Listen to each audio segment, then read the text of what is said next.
Welcome to the Town and Country Podcast, two churches, one ministry. I am your host, Jonathan Illian, and once again, we are blessed with the two resident experts on all things theological. Pastor, who's going to be first? Oh, Pastor Kevin. Yes. Beauty before age. Oh, wait, that's not how it goes. Wait, I think it's the other way. Pastor Kevin Richter, who is the pastor at St. John's Lutheran in Rhinebeck, Iowa. Hello, sir. Hello. And, you're last again. Pastor, what's your name again? Smith. Pastor Smith. Pastor Gerald Kapanka, who is the pastor at Emmanuel Lutheran in Cedar Falls, Iowa. Hello, sir. Good morning. All right. You guys cut me up. I know, it's just terrible. Today we are continuing the series called Ask the Pastors, and we're going to be covering a question that was posed by one of our listeners.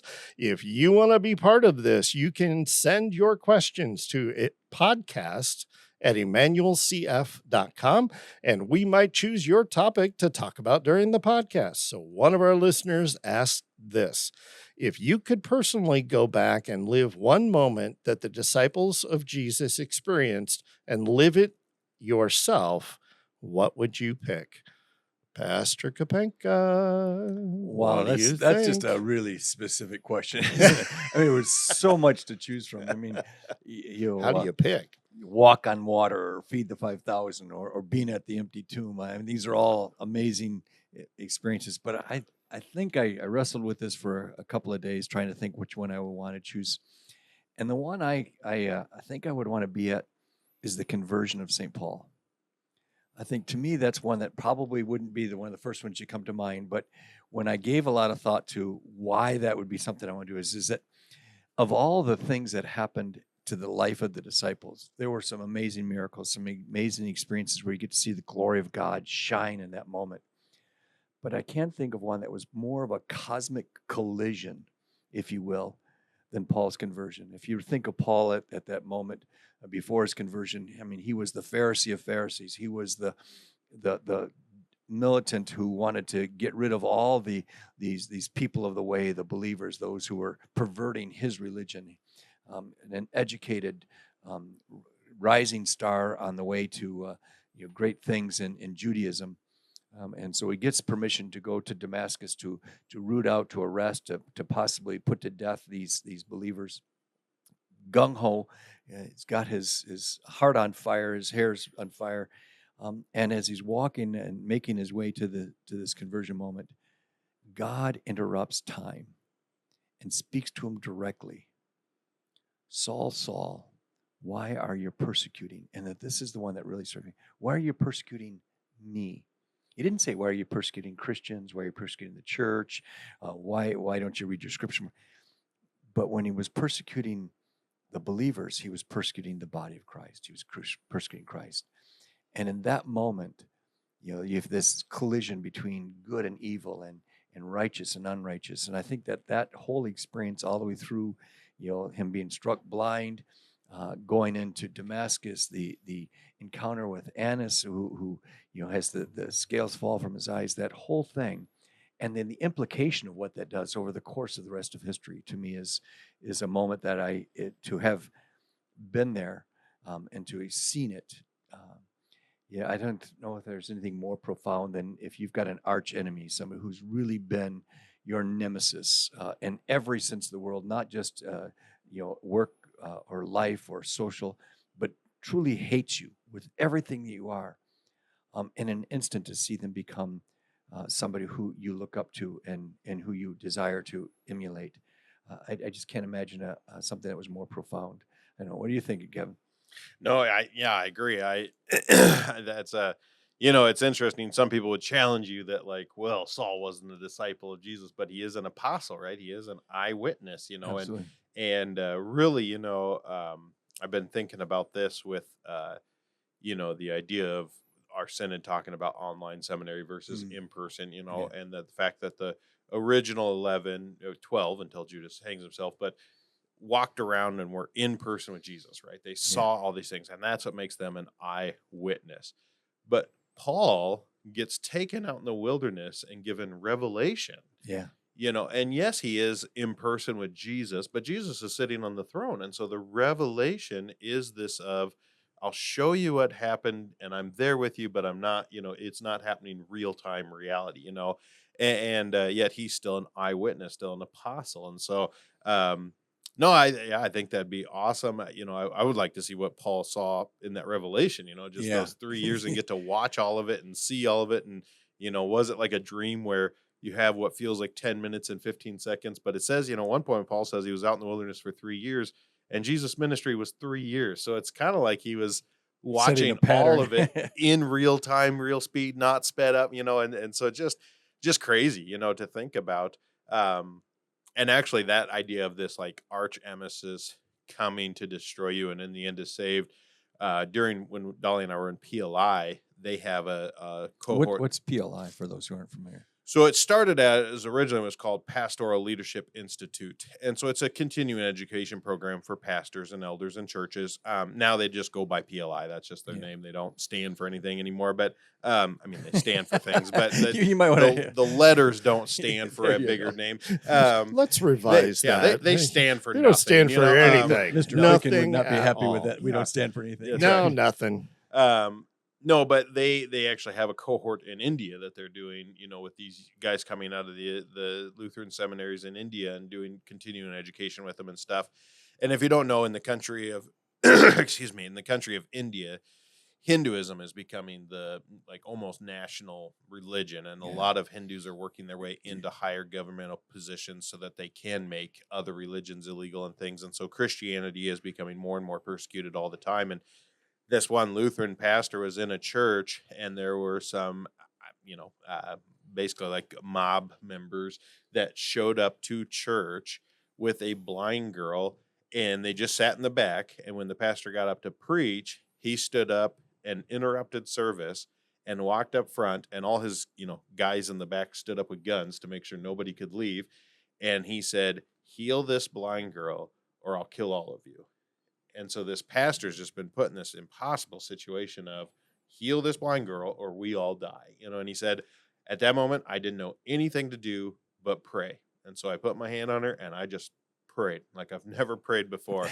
And her sight was actually restored, and it's this God worked this miracle to save them, but also that leader that was there to kill them fell on his knees and asked to be, saved. And so just this idea of like, when you confront the power of God and the reality that there is Christ and he can do what no one else can do, even his biggest enemies against him can fall and be humbled and want that salvation. So yeah, I think that would be to see Saul's conversion.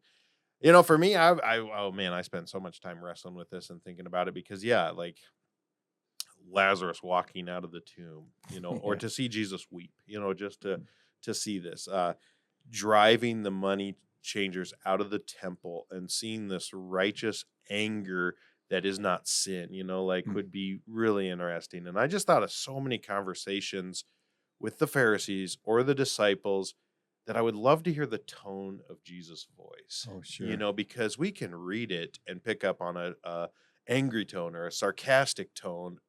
But was it a calm tone? Did he just let the words themselves convict them? Just watch the Chosen, and then you got it all set. That's a whole nother podcast. We'll talk about that. I don't watch The Chosen, but I don't either.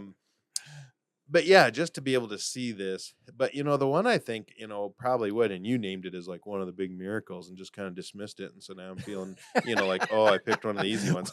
But cut your knees out early. It's one of the few stories that's in all four Gospels. And it's the feeding of the 5,000.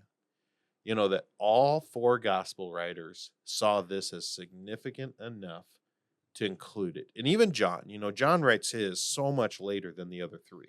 Matthew, Mark, and Luke, all pretty early on, trying to write from a little different perspective. Matthew's trying to write to the Jews. Luke is a historian writing what he's discovering, all these different things that they write. And John is so much later that's why, like, there's really no Christmas story in John, because he says those three have already done it. I don't need to write that again. Like there's no this story. I'll do that.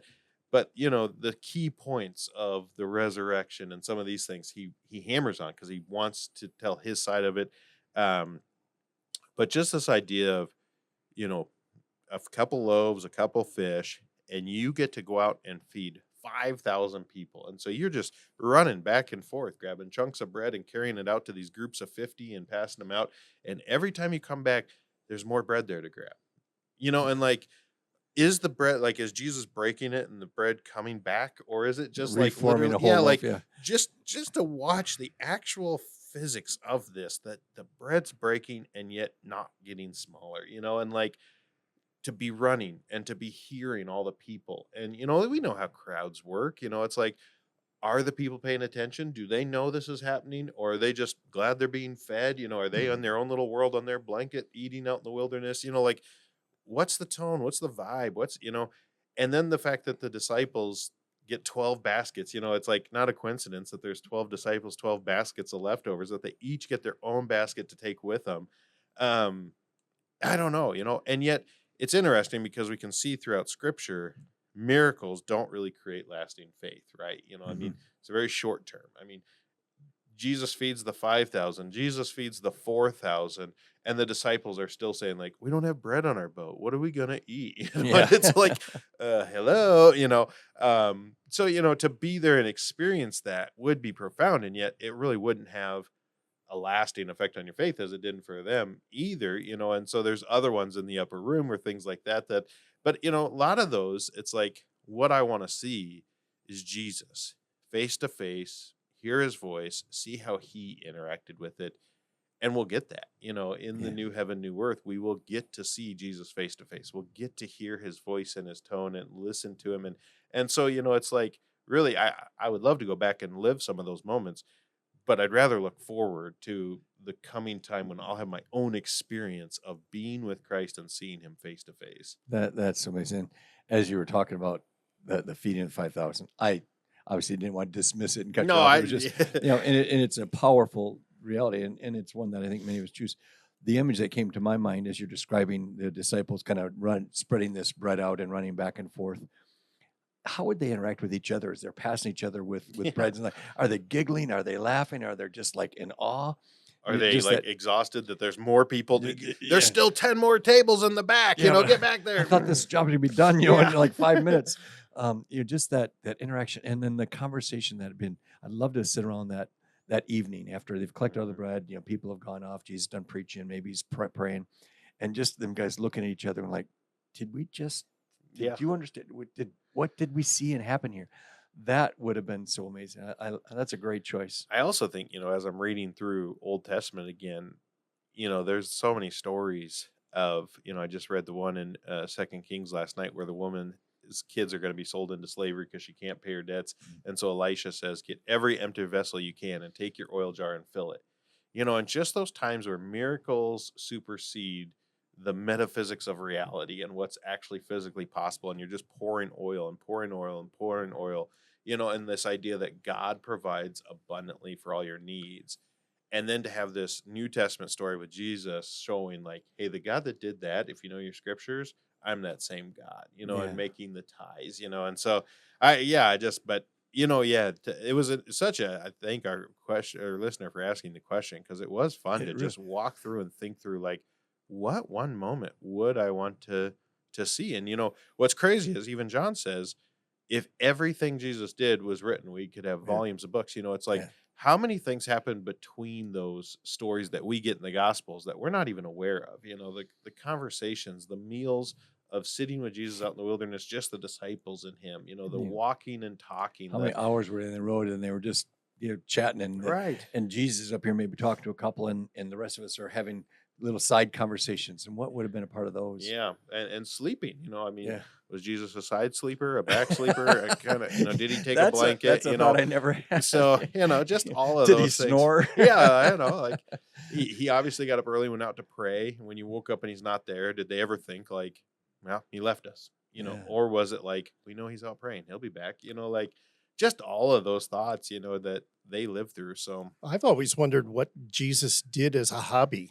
What were the things that he did? He was a golfer. He was a golfer. I've heard many people tell me about him and his dad playing golf. I bet he got holes in one on every one of them. So the one that I always think about is, as a kid, never sinning.